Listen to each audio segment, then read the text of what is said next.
Oh, welcome back. I'm going to try not to fall off the stage. Welcome, welcome. This is your session on creating healthy towns and cities.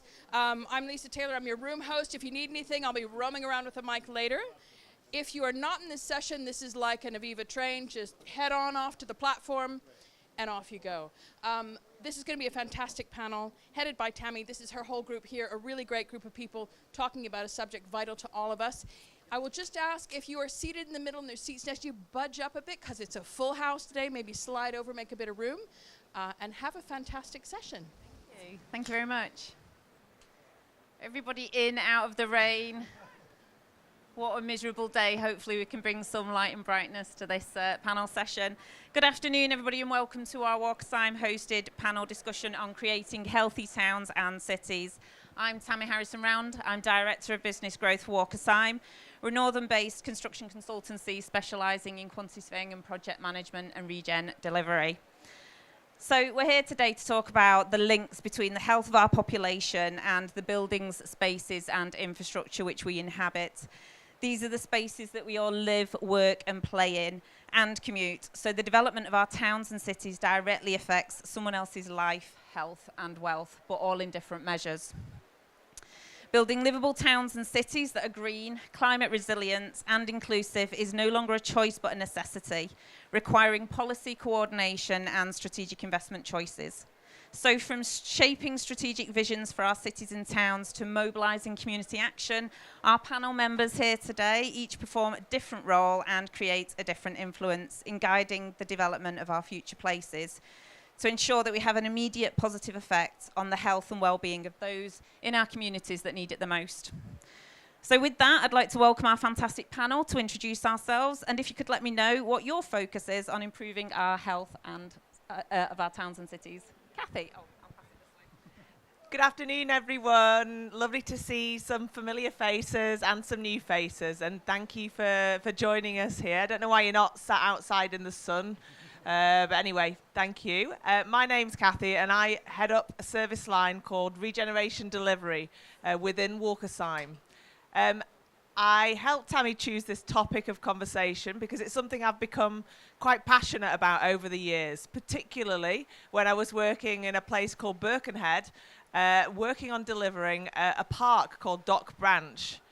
It was a particularly interesting topic when you're working in a place like Birkenhead, where there's severe deprivation, severe health inequalities within the borough, and an opportunity to use a catalytic project to create the opportunity for real change to make a difference to people's lives. So I'm very honoured to be here with such an esteemed panel to discuss this topic with you here today. Well said, Kathy. Afternoon, everyone. I'm Phil Marsden. I'm the Managing Director for Muse Places in the Northwest.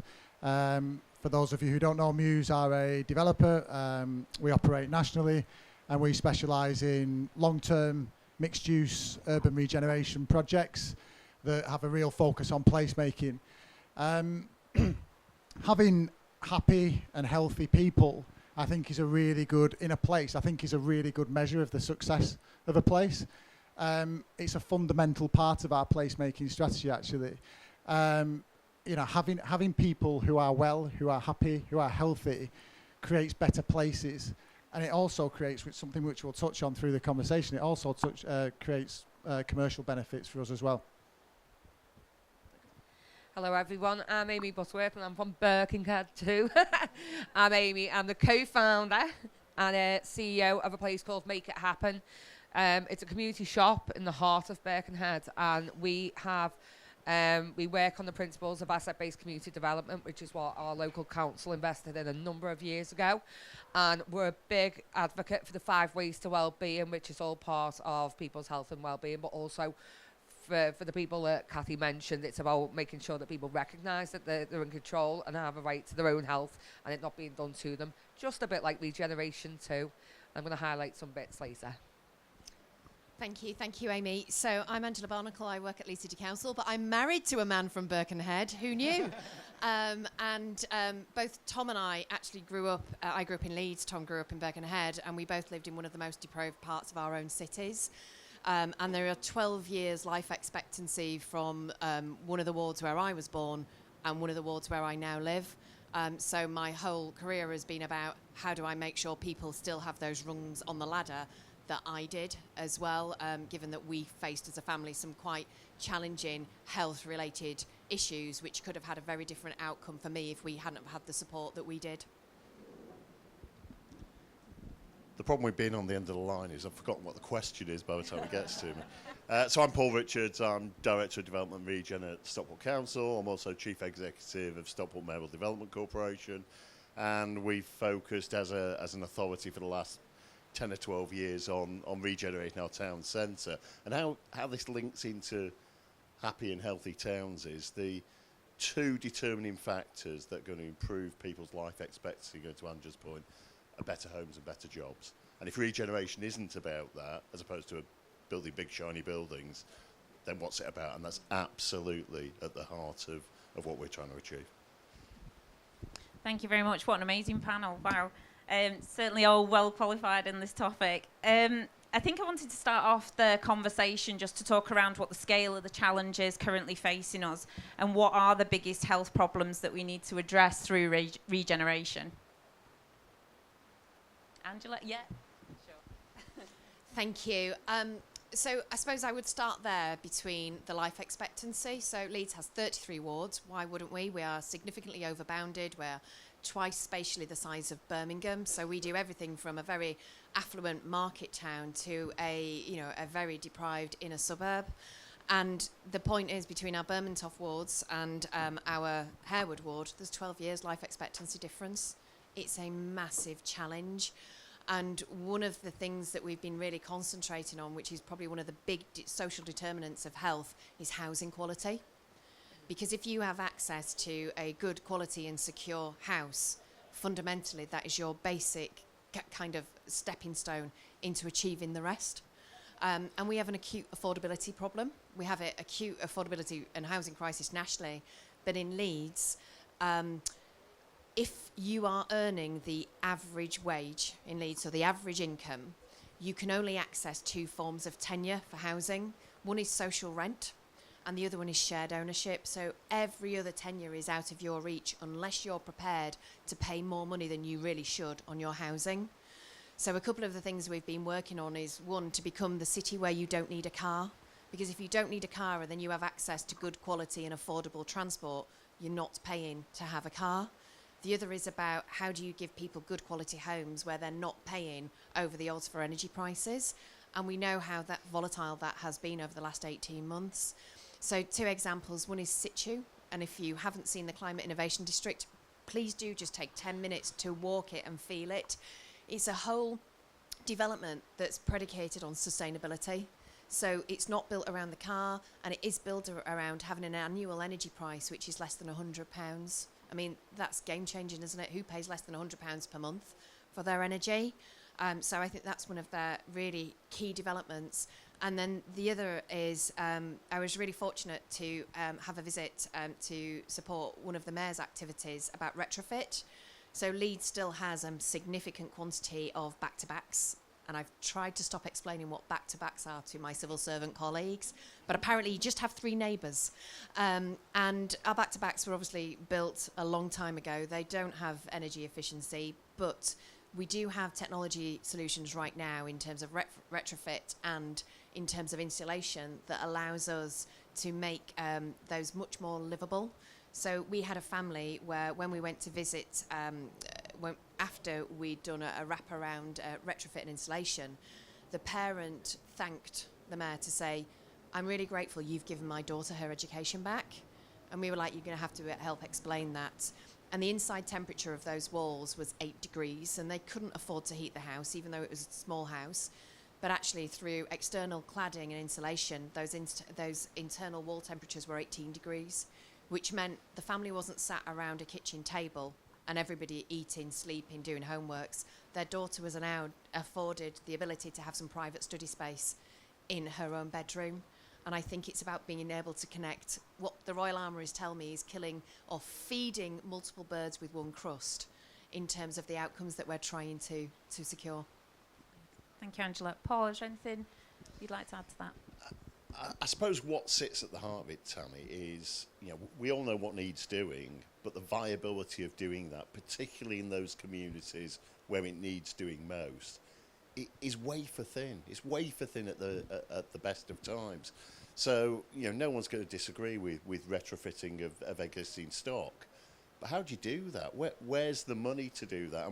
I suppose the question for me is, where's the flexibility in those funding streams to allow us to do that? So, how do you deliver the new stock that people want in those places?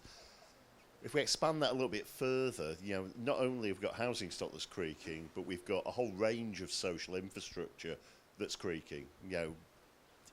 Be it health, be it education, primary care particularly. How do we deliver new primary care? How do we deliver NHS dentistry? Because that's a huge problem across the country. And just so it's not all doom and gloom, the flip side is, well, what we're looking to do in Stockport is, through the new community that we're building in the town centre, 4,000 new homes, shortly to be 8,000 new homes, we use that development premium to lift all boats and stitch in that new community to the existing community. And that, again, it's just a really honest answer. That's the only way you can address some of the social infrastructure issues, is how, in the same way that we would deal with bringing heritage buildings back to life. You need some enabling development to allow that to happen. No, you're absolutely right. Building the homes, those healthy homes, is really important, but it's all about those spaces and that placemaking as well. So, Kathy, I'd like to come to you if I can. So how are regeneration plans, as well as building design of those public spaces as well, how are they a catalyst for creating healthier communities? Well, I'll take you back to the Birkenhead example and tell you a little bit more about Dock Branch Park, which is the plans to convert a former disused railway line into a public space that the community can use and build a neighbourhood around it. A fantastic opportunity to create a catalytic project for Birkenhead. And key to this really is to work with the local communities. This is why Amy's here today.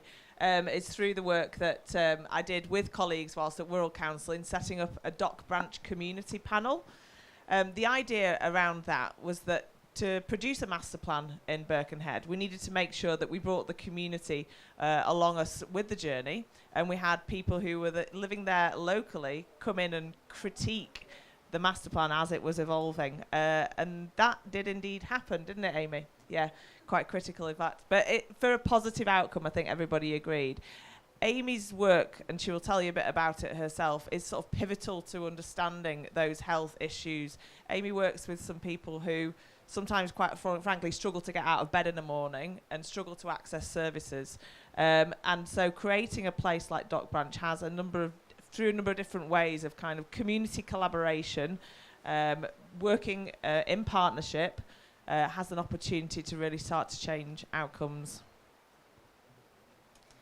No, thank you for that. Before we come on to that, because we're going to talk about that community voice and how we do this more and how we make more of those sort of connections back into the community in a second. But just before we move off the topic of sort of regeneration plans and building and design, I just wanted to direct a question to Paul and Angela about choosing development partners and consultants, and how do you know when they really understand what you're trying to achieve? How do you know that the development partners that you're bringing into your regeneration plans really do get it and get what you want to achieve for your specific area? You need to be careful what I say, because Phil's now got a microphone as well. It is a leap of faith. If we're being really honest about it, we set out in our briefs what our vision is, and we've got loads of strategic documents that define what that is. And you want to hear back from them how they're going to play into that. You want them to be the champions of what you're trying to achieve. But it's still a leap of faith. And again, I'll big up Muse at this point, because we've had a long-term relationship with Muse.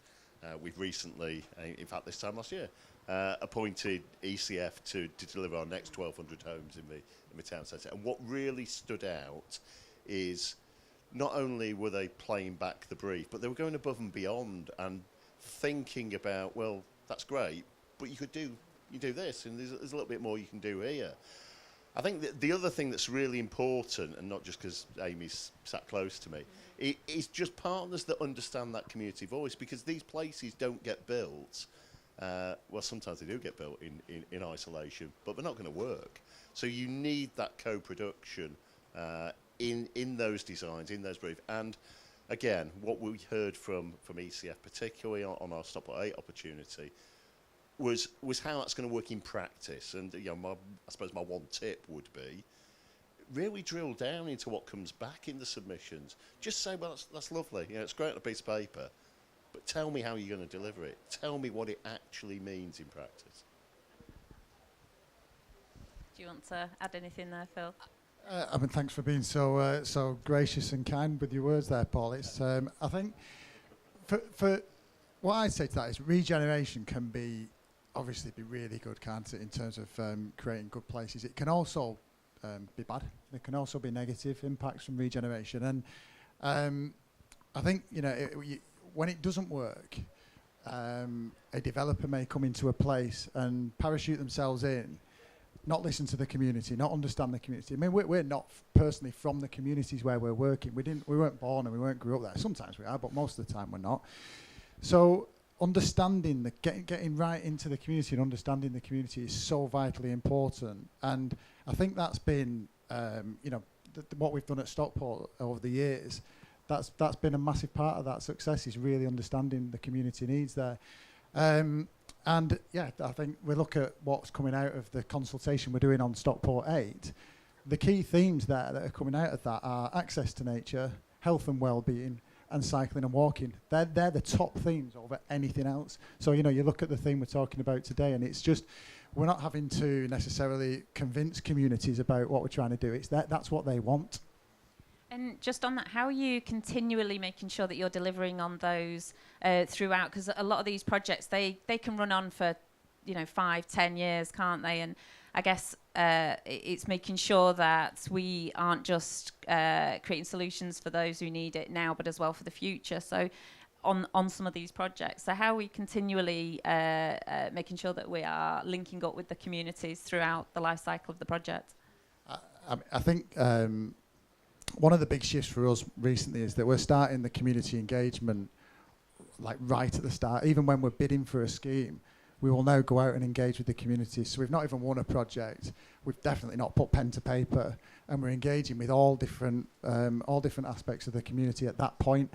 And it actually changes. We've done that recently on one scheme that we're looking at and we're bidding for, and it completely changed our view and it completely changed our approach to that scheme.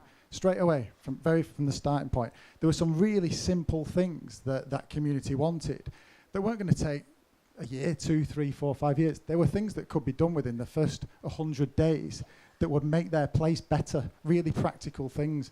A lot around security, and you talk about healthier place, healthy things. There's some really basic principles that you can get right really easily.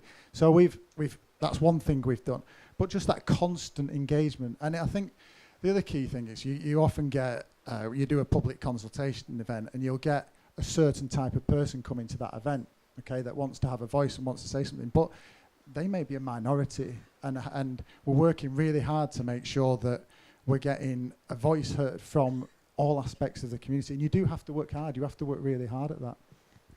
No, absolutely. And I'd like to bring Amy, you into the conversation just around how we do get the voices heard from those who aren't speaking out, or certainly for those who aren't attending these public consultations but are struggling to get out of bed in the morning, or struggling to, how are those people being represented? How are we reaching out to those people with some of the work that you do? So first, it's probably sensible to tell you a little bit about what I do as an organisation. Well, what we do now is, so we run Make It Happen, our community shop in the heart of Birkenhead. So we have pay-as-you-feel model with clothing, a bit like a charity shop, but with a difference. It's not all about the financial. People paying their time. They might do an exchange. And we have a social supermarket. So we have the food element where we intercept food that would have gone to landfill. They are the fundamentals. If you're looking at the hierarchy of needs, those two things we need to live, every single one of us in here, hopefully. But those things we fix in our shop, we kind of identify and address. People come through our door, 400 people over the last 5 years, 400 people a week, come through our doors over the last 5 years. You can imagine how many people we've seen. These people come with a raft of health conditions, primarily around social isolation, trauma, we've done the ACEs awareness, our childhood experiences. But a lot of people are just lonely, and they've got poor mental health. They've gone through the system, they've gone through the services. They're now out of service because they didn't attend the appointments, but our doors are always open. We're not commissioned, we're not there to deliver, but what we are there to do is be a listening ear and just do something else. So we seem to be that can-do. With that can-do attitude, what's strong in the community, not what's wrong, we find ways of navigating through. And me and my team are very good at advocating that and making sure people have a voice in the most, furthest way. So regeneration being one of those things. We will use vehicles and we will translate. Those are the two key things. So we will have a cookery session in our second premises on a Friday. But at the same time, our team will have conversations and be able to articulate some of the strategic conversations and conversations that you all have today. I'm able to take and translate to them and say, this is what's happening, what do you think? Then take it back to the Dock Branch and other places and meetings that I sit on and say it real and be engaging. And it might not be them that sit in front of the developers or whoever's doing that piece of work, the regeneration team, but we're able to be trusted anchor organisations that can be the voice of others who can't be. When we talk about the impact on people's health and well-being, it's so hard. I've spoke to people in this room today about social value and the impact on people's lives. Just being real, engaging and respectful and delivering what you do in regeneration with dignity. I can't stress the importance of that. No, thank you. When we are doing some of the community engagement, and you're very close to sort of the voice of the community, I'm interested to know what the community actually really think of developers and large scale regeneration. What are the real sort of comments that you sort of hear and get to respond to? It's the same as anything. When they hear regeneration, when they hear about development and developers, they think that's money that's going to be misused somewhere along the line because it's happened 20 years ago. I hear that on a regular basis. And when we put social media posts out where we've translated it for our community, I'll get people coming back giving it, the bifters about why is that money gone there and what's happening there. And it's just being able to respond and not get caught up in politics. I think that's a unique thing about us. We don't bother. We just break it down and say, actually, trust us, and we'll keep your voice heard along the way. And if you've got those trusted people in your community organisations, use them. Let the council or whoever it may be do the business, and let those who are trusted within communities do what they do best, like you guys and various other people, because we've got it. And working in synergy with the council, it's just smashed, sorted. And does a community ever really embrace, redevelopment? Have you got any examples where it's really been embraced and everyone's really on board with it? Well, there's two things. Obviously, Kathy mentioned the whole Dock Branch panel. The panel is made up of local residents, people like myself. There's a local housing organisation for young people with care leavers on. There's a raft of people from different backgrounds who were coming together, and we had a little bit of a battle the other day. There was a little bit of a conversation had and about whether we involve a councillor.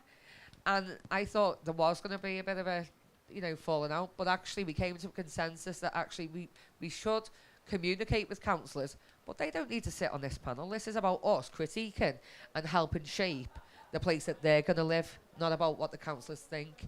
And whether councillors have a value in the regeneration, that's fine, but it doesn't sit on that panel. If they're not being communicated with, that isn't the community's problem. They've got enough of their own that they need to work through together. Phil, within that sort of translation from that sort of developer regeneration, the big, the words that we talk about, how's that how's that translated to the communities that you work with, and how do you make them aware that that's a top priority, the health of those communities are a top priority for you? I think we have to work with the right community groups, like we've just heard. It's absolutely vital, because it's those community groups that's got the trust of the communities there. So we can build that trust over time, but it's so important that we get to know and get to work with the right community groups very early on and start to build that trust. Now, I think if we've got to a place where we're having to convince a community that of something that we're doing, we've got it wrong. I don't think we should ever be getting to a place where we're trying to convince someone. There's obviously discussions along the way and making sure, you know, what we're fully explaining what we're trying to do, but I don't think we should ever really be trying to convince a community of something we should do. We should be making sure that what we're listening early enough, and that we're taking everyone on the journey, and that we're building in what's needed from that community. And how do we make sure that it stays a priority when there's huge viability gaps, when we're planning these redevelopments? I think a long-term view. As always, if decisions are being made on what's right in front of you, and decisions are being made on the upfront cost that's there, then we're not going to do the right thing. And doing the right thing is hard, and it does cost more money in the short term. But in the long term, if you look at creating good, healthy, quality places that has real social value benefits, we look at the impact of creating really good quality, low energy, affordable homes. The impact of that in terms of social value over the years that someone's going to live there is massive. And we talked about how important it is for young people to have a good home where they've got lower energy bills and they've got better access to education. Then the social impact of that is massive. Now, I'd love us to get to a place where we can start making decisions with some real informed social impact measured on those true social benefits, rather than the sort of current way that social value is measured. But yeah, for me, it's always looking at the longer term benefits over the short term immediate. Yeah, sure. Just an example of when it works. One of the things that works very well with the dog branch was, and the regeneration of Birkenhead, is we are very aware that milestones in regeneration, things don't happen the way they should for legal reasons or whatever, and they have to go through whatever. At Christmas last year, one of the examples was that we said, okay, the council can't do what they need to do, and there's a bit of a gap and there's not a visual happening in the area. Let us, with a little bit of money, do some Christmas lights, some Christmas activity, some festive stuff. And over a couple of weeks, we, us and a number of organisations just got involved and done something. And over, I think it was 50 community members, family members, things that are valuable at that time of the year that are free. So many people came out the woodwork and would never come out the doors at that period, and said, what's this all about? And we used that as a vehicle to say, well, actually, council have supported this, and actually they're not as bad. So when you asked me the question before, how to get over some of these barriers, it's using the people that can and will as a vehicle to get the job done, but not in a tokenistic manner, in a very valuable way to build relationships. That's key. Fantastic, thank you. So I'd like to open up to the audience now, just while you have a think of any questions. And we've got a roving mic, so if anybody's got any questions for our panel just on what you've heard and creating healthy towns and cities and some of the social impacts, just put your hand up. We've got a mic that can come round whilst you're thinking about those. I was just going to ask Angela to talk about the marmot status of Leeds, and what you've been doing in that area, and how you've been supporting those strategic actions around marmot. Thank you. So does everybody know about Sir Michael Marmot? Yeah. He's here tomorrow. He's a bit of a legend in our house, because the man from Birkenhead is a public health specialist as well now. So he's a total rock star. So so Michael Marmot basically developed the Marmot Cities approach. So it's about tackling the social determinants of health and health inequality. And traditionally, he's done a hell of a lot of work with our public health specialists. So for us, we're very fortunate that we have Victoria Eaton, who's our head of public health. She took post the Friday before the pandemic was declared. We don't blame her for it, but she certainly had a baptism of fire. And what the whole Marmot City approach for Leeds is, we're not the only city in the UK. Coventry, a number of other people have adopted it. But it's about embedding that public health approach, but not just in public health. So how does regeneration get behind it? How does transport get behind it? How does every influence really help with that? So there are 3 strategies that we live and breathe by in Leeds, and none of them are the local plan, but obviously that's important. But the first is our inclusive growth strategy, which tells us how we're going to make sure that our economy is going to work for all our people. Where our first one was 2018. We refreshed it only last year by the brilliant team here in the second row. The second big policy is our health and wellbeing strategy, and that being up there right across everything that we do. So how do we make sure that everybody ages well and grows well in the city? So Leeds has an approach to child-friendly Leeds. It was launched by the Queen, the previous Queen, and then we had our renewal by the King only last year in its 10th year. And it has everything from having that child's voice right at the heart of everything we do. So we have a children's mayor, etc. We also made a real big commitment 10 years ago when we were going just through the foothills of austerity not to close our Sure Start centres. So we perhaps have more children's centres, and in fact it's been picked up recently to say you have too many children's centres, and the quality of them is not very good, but the very fact that for the last 10 years we've been able to keep them has meant that we've been able to deliver right directly in our communities. And there is a programme called the Henry Programme, which is about tackling childhood obesity. And we're the only city in Europe, along with Amsterdam, who's allowed to turn the curve on childhood obesity. And the only reason we have done that is because we've still delivered health education to new parents through our Sure Start centres. So they have doing the basics on a world-class level should not be underestimated. Do the basics really, really well. And then it's now about moving into our third strategy, which is about net zero. So our third strand, given a Marmot City approach, do we really tackle our climate and our climate resilience and our climate adaptability, which is not easy for me to say, but through our interventions. So for things like we're building a new city centre park. The first phase is open. We're working through Vastint. And whilst it is a park and it's for jumpers, for goalposts, for people to play in, it actually creates blue and green infrastructure, which really helps with drainage, which is really important today. Tree coverage, there are 500 trees, etc. So it's not just about thinking public health is in a silo. Public health runs through everything we do. And actually, when you explain it like this, everybody goes, oh, I totally get it. And that's the Marmot approach. It's about, oh, I totally get that. That makes sense. This is the reason why I'm doing all these things. Yeah, I think that your point around public health runs through everything in terms of our construction and regeneration. It absolutely has to be at the forefront of what we're looking at. And maybe we can get some of the children to look at some of the plans and suggest some changes. Has there been any questions in the audience? Yeah, one at the front here. Hi, really quiet. Oh no, there we are. We're on.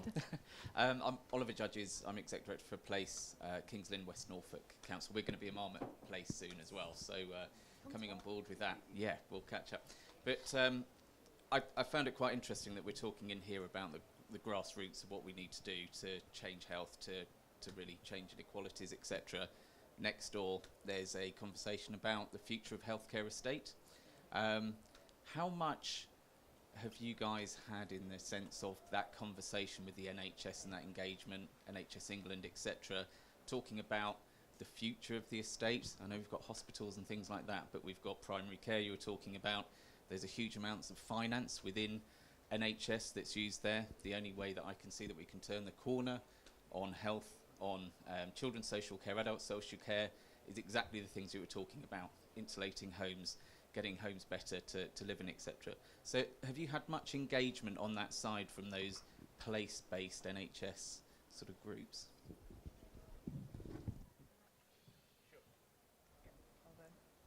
Shall I go? So a lot is the short answer. We came 7th out of 6 for new hospitals programme, which is slightly disappointing, which would move our somewhat challenged in terms of estate condition hospital back into the town centre. 600 million is quite a big price tag for that. But it has not just a health effect, but a huge economic effect for the borough, potentially releases a brownfield site, which is perhaps better suited to housing than it is to healthcare. So, and we continue that journey. I think, being really honest, hope it's soundproof, this wall, but the difficulty is the situation that our foundation trusts find themselves in. It's like throwing a rope to a drowning man and him complaining it's hit you on the head. So it is hugely challenging to engage them when they are underwater, and difficult to get that message across of, yes, but this is the way out. So it has a huge part to play. There is definitely some repurposing of our towns and cities to enable that better model of health. And it's not just about building a big facility. It's about how you address healthcare, in our case, across the wider borough. And that's just one element of it. But we'll keep trying, and we're not going to give up too easily.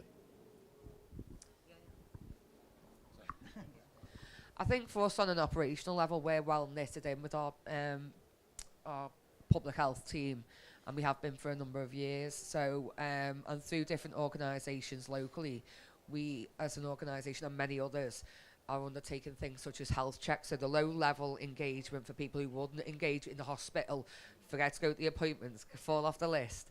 We work with those people, so we've been trained up to do that low-level stuff that is linked in with the local doctors and things like that. And some of my team and I sit on local PPGs also to keep that community voice happening around. And we feed, I'm going next Monday to feed into our PPG about the regen. So the job doesn't stop just with the community, it goes with the primary care teams too. So there's a lot more that happens. And I can come and talk frontline about engagement, but there is some high-level stuff happening too on the Wirral. So. I'll just touch on that. I've had an experience of engaging with the NHS in Farnworth, where we're sort of trying to work out how to invest £20 million to do with what the community wants. So obviously trying to engage, see what the NHS is up to in the estate is one thing that we've needed to do. We've got nowhere. Anything that requires them to spend over £10,000 requires them to go via the Greater Manchester Foundation Trust. So basically the community's decided to say, let's not wait around and wait for the NHS to come to us. Let's just get on with doing things that we can have an influence over.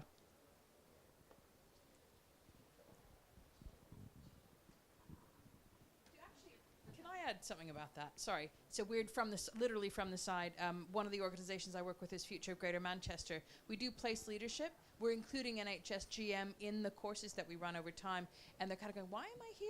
Why I'm a GP and I'm doing the locality for self. It's like, because what happens around here affects you. Trying to get them to have time to do it is good, but I think involving them directly in these conversations can be super helpful for everybody, hopefully. Sorry, that was a great also from Birkenhead. We're here en masse today. So it was just really some thought, really. I'm from Well North Enterprises, and just in terms of some thought, and it'd be good just to get some comments and insight. So from a community engagement point of view, I think we always find that often a community doesn't necessarily always know what it wants or needs. It knows what it's been exposed to, or what in its surroundings at the minute. And we very much believe in how trying to raise aspiration, because by exposing a community to other really kind of quality things, it lifts aspiration, it lifts confidence, and actually has a really positive then longer term impact on the development on the community. And often I think that's about being able to to think about who are those local people in a community that actually could get involved in the development. So for example, if part of the development is building a new local centre, or some leisure facilities or cafes or whatever, rather than bringing in outside suppliers, how do you find those really local entrepreneurial people who, with a bit of backing, a bit of support, a bit of mentoring, etc., over a period of time can become those people that run the cafe, that run the leisure facilities, that run the community facilities, And that ultimately really does have that knock-on effect in terms of those people then, their families, their surroundings, their society become positive role models, and that's where the longer term change and transformation comes from.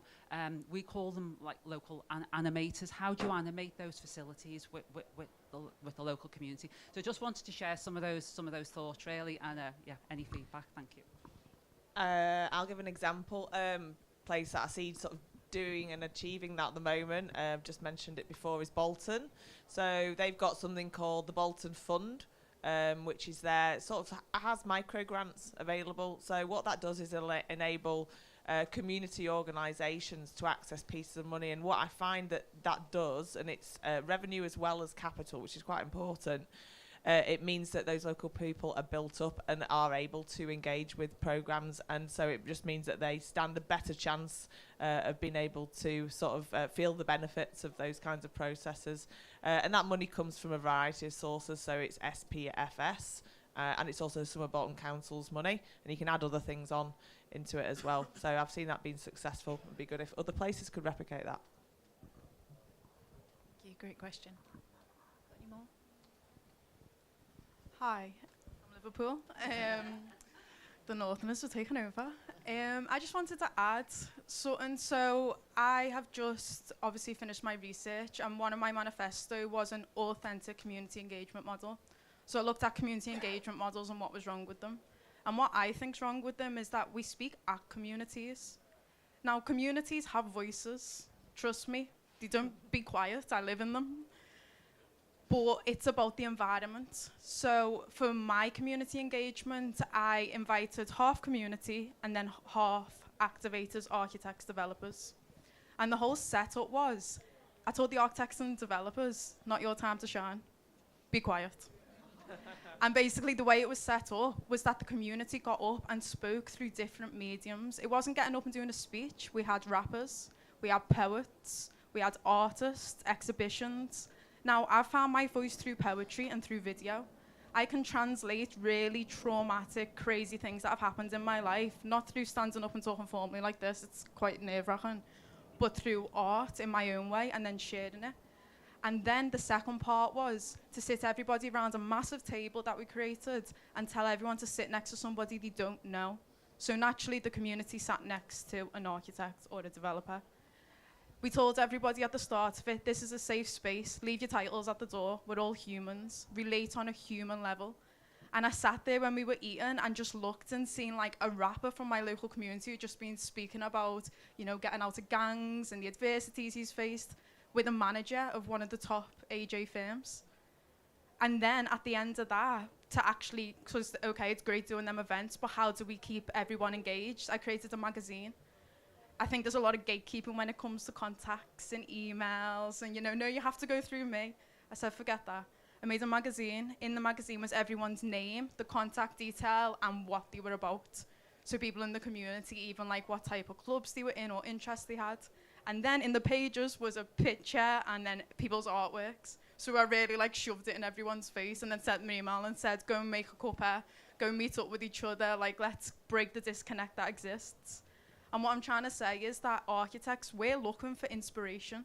I've seen it in uni and people making assumptions and, you know, they go and do the research. But one thing I've just learned in my recent atelier was you need to be on site with the people to activate a true state of change. But be on site and be quiet and give people a platform, make them comfortable, and they'll tell you everything you need to know in order to make a good space. It might be in a traditional form, it might be doing a rap at you, and I wish I could take over that screen and show you the video that we created from it as well, and I'd love to share it with people. But yeah, that's just a little... That's really powerful, and I think you know, if we can find people like you in the community to help us with that engagement, it's massive for us. But one of the things we're looking at doing is actually setting up a base in the places where we're working as a I don't know what we'd call it actually. It's not an office. It's a place where we run our meetings, we run our design team meetings, but we also look at how we engage with the community around skills and what skills are needed. And I think it can be an open door. And I'm going to be really interested about us having a design team meeting with our architects and having the door open for the community to come in and join in and have a bigger voice. And I think it's something I'm quite keen for us to explore, is actually moving our physical meetings about the project from offices in wherever, in our office or in the architect's office, to the place, and having a community facility where those and it's an open door to the community groups. But we need people like you to come and lead that and give us that link, because not everyone wants to get or think they've actually got access to get involved. You see, they think, oh, that's not. They won't listen to me if I go and speak. But having someone like you there, where they've got that route through, is so powerful. We need a directory of you in every town and city. That's what we need. Well, we should give the audience Chloe's name, because I've got my glasses on and can read it. Because next year, Chloe Roberts needs to be on one of these panels. Definitely. And what Chloe has reminded me is we did our International Year of Culture last year. And actually, some of the criticism we've had back was, well, what was international about it? Well, what was international about is that we really sponsored our grassroots cultural programmes, so our poets, our rappers, our artists, to really speak about the city and communicate. You know, we've all known those children who've gone through school who've never really been celebrated for their artistic merit, because we talk about art or fine art. We don't really talk about culture in its broadest sense. So I think embedding culture right through our Healthy Cities approach has to be explicit, and I think sometimes it's too implicit. So well done. Thank you. Anybody want to follow that?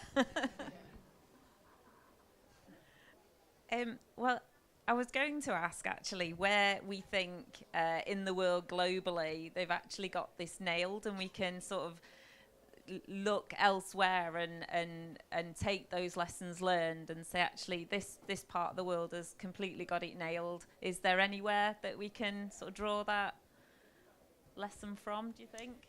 Amy's shaking her head. Absolutely not. No, absolutely not. No, I think you've nailed it. We're all unique. Our communities are unique. And let's be God's honest, it's forever changing. And what we know today, and it must be hard for regen and developers trying to make a plan, because communities change month on month, year on year, and it's external factors such as benefits and everything, politics, all those things impact even just family dynamics. And we, as a sector, the third sector in particular, are very good at responding, not reacting. But and I think we need to remember that we're on a journey, and it's not about the end destination. We are on a journey together. So when the change does come about from community, it's all right.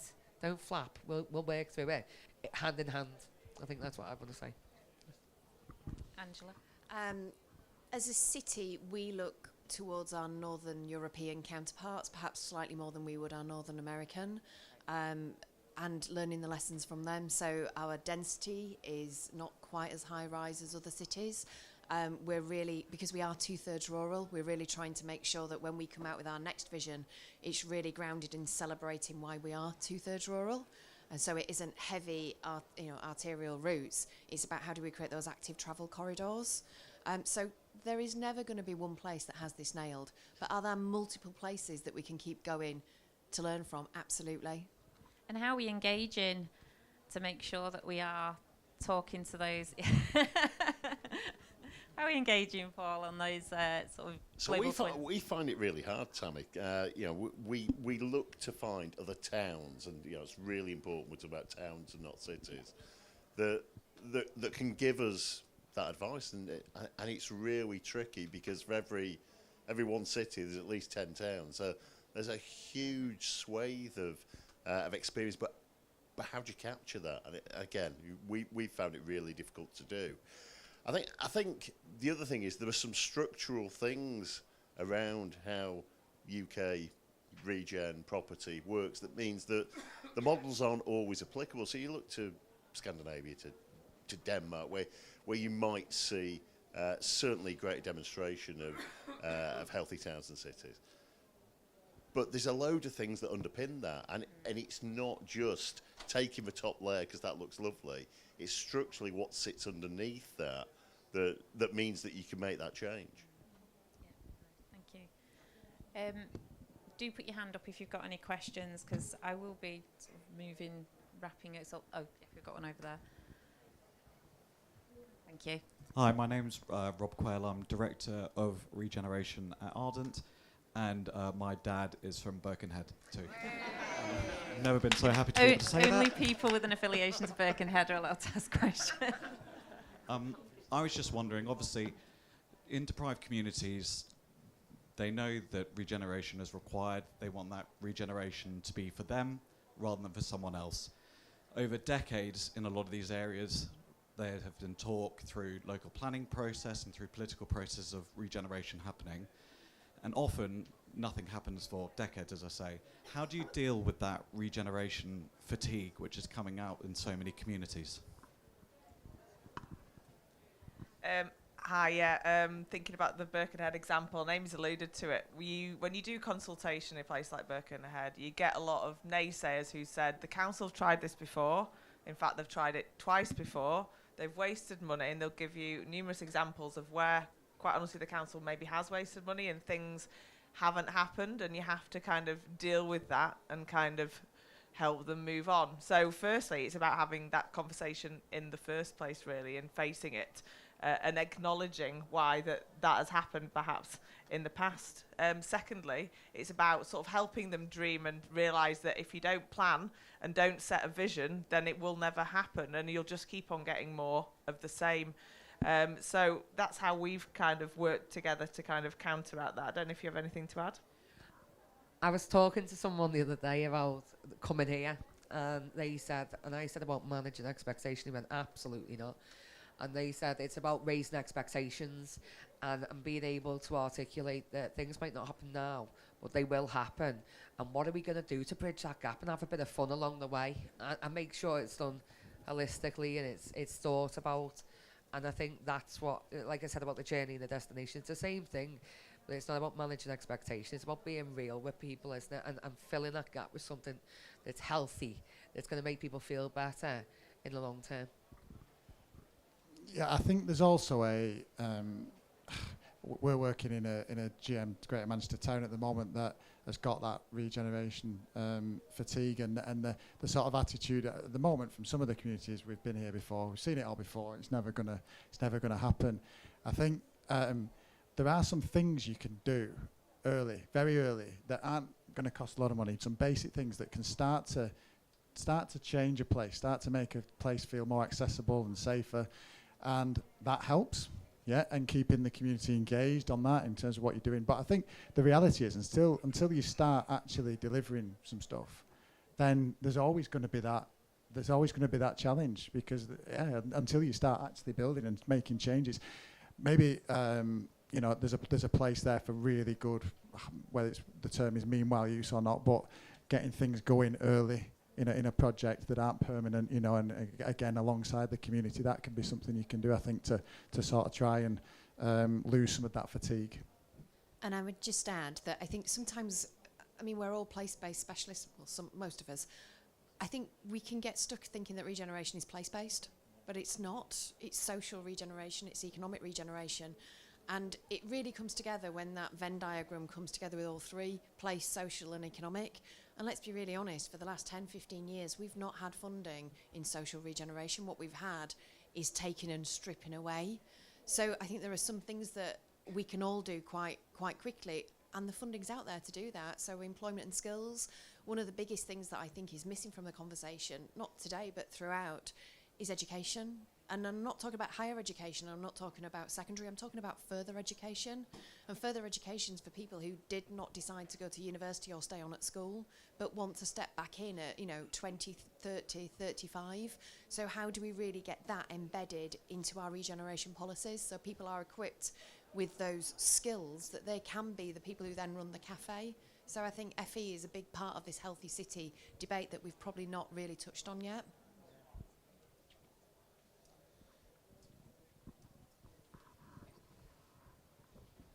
Hiya, Joe Webb from Station South.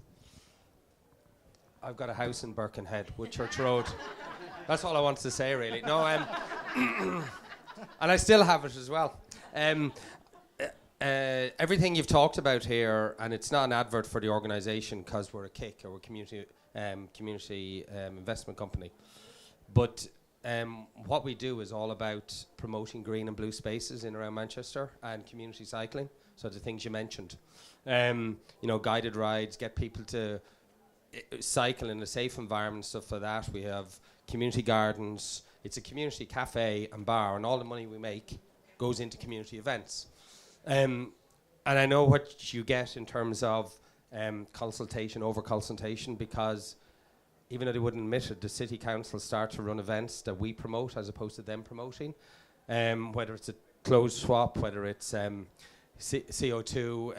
retrofit or stuff like that, because we seem to get more buy-in because it's not the council or something like that. And I've said this to a number of developers and a number of local authorities. They could kind of lift the model with tweaks and bring it to their city or their town when you're talking about best practice, because it works really well. We still struggle because the leisure, it's a bar, restaurant, cafe, and if we don't make money, we can't invest, and it's got its challenges. But all the things you're talking about in terms of well-being, biodiversity, green spaces, all that sort, that's really important in the cities, is what we're trying to do, which is a huge challenge.